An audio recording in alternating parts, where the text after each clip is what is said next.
High friend, Ghorami bird farm YouTube চ্যানেলে তোমাদেরকে স্বাগত জানাই। এই ভিডিওতে তোমাদেরকে দেখাবো আমার যে জাভা পাখির কলোনি করা হয়েছিল সেই কলোনিতে কতগুলো ডিম এবং কতগুলো বাচ্চা হয়েছে। তবে তার আগে যারা নতুন দর্শক বন্ধু, প্রত্যেকের কাছে অনুরোধ তোমরা অবশ্যই চ্যানেলটি সাবস্ক্রাইব করো, ভিডিওতে লাইক করো এবং কমেন্ট করো ভিডিওগুলো কেমন লাগছে। তোমরা অনেকেই জানো যে আমার যে পাখির ফার্ম রয়েছে সেই ফার্মের মধ্যে একজোড়া করে জাভা পাখি সেট করা হয়েছিল। সেই একজোড়া পাখি থেকে আমি কিন্তু খুব ভালো রকম প্রোডাকশান পাচ্ছিলাম না, এবং আমার যেহেতু খাঁচাগুলো অনেক দিনের পুরানো হয়ে গিয়েছিল এবং ওর যে সমস্ত জালগুলো ছিল সেই জালগুলো নষ্ট হয়ে গিয়েছিল, তখন সেই খাঁচার যে পাখিগুলোকে নিয়ে একটা কলোনি তৈরি করলাম। সেই কলোনির মধ্যে আমার 20 জোড়া জাভা পাখি ছাড়া হয়েছে, এবং 20 জোড়া জাভা পাখির মধ্যে আমি দেখতে পাচ্ছি যে ম্যাক্সিমাম যে মাটির পাত্রগুলো রয়েছে সেই পাত্রগুলোর মধ্যে কিন্তু পাখিরা ডিম পাড়া শুরু করে দিয়েছে। এবং দেখো, তোমরা দেখতে পাচ্ছ যে প্রত্যেকটা ভাঁড় যে মাটির পাত্র রয়েছে, আমাদের এখানে ওই পাত্রগুলিকে অনেকে মাটির ভাঁড়ও বলে থাকে, সেই পাত্রগুলোর মধ্যে কিন্তু অনেকগুলো ডিমও রয়েছে। এবং এই পাত্রতে দেখছি ছোট ছোট বাচ্চা রয়েছে এবং তার সঙ্গে একটি ডিম রয়েছে। এই দুটো বাচ্চা রয়েছে। এই বাচ্চাগুলো যতক্ষণ না বড় হচ্ছে ততক্ষণ আমরা বলতে পারবো না যে এটা হোয়াইট জাভার বাচ্চা না ব্ল্যাক জাভা বা স্টিম কালারের হবে। সেই জন্য আমাদেরকে অপেক্ষা করতে হবে, এবং পরবর্তী ভিডিওতে দেখাবো এই যে মাটির পাত্রগুলোর মধ্যে ডিম রয়েছে সেই ডিমগুলো থেকে কেমন পরিমাণে বাচ্চা উৎপাদন হয়েছে। দেখো, এই পাখিদের কিন্তু ভালোভাবে বাসা তৈরি করার জন্য খড়ের প্রয়োজন রয়েছে।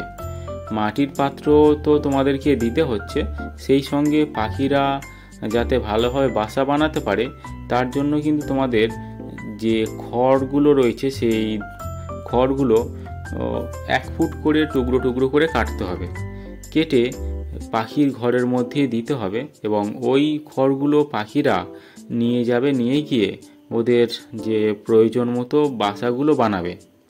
অনেক পাখির ক্ষেত্রে দেখা যায় যে ওদের পুরো মাটির পাত্রটা জুড়ে বাসা বানিয়েছে, অর্থাৎ নিচে তো বাসা বানিয়েছে মাটির পাত্রের মধ্যে, সেই সঙ্গে কিছু কিছু খড়ও মাটির পাত্রের উপরে এমনভাবে দিয়েছে যে পুরো একটা ঘর তৈরি হয়ে গিয়েছে।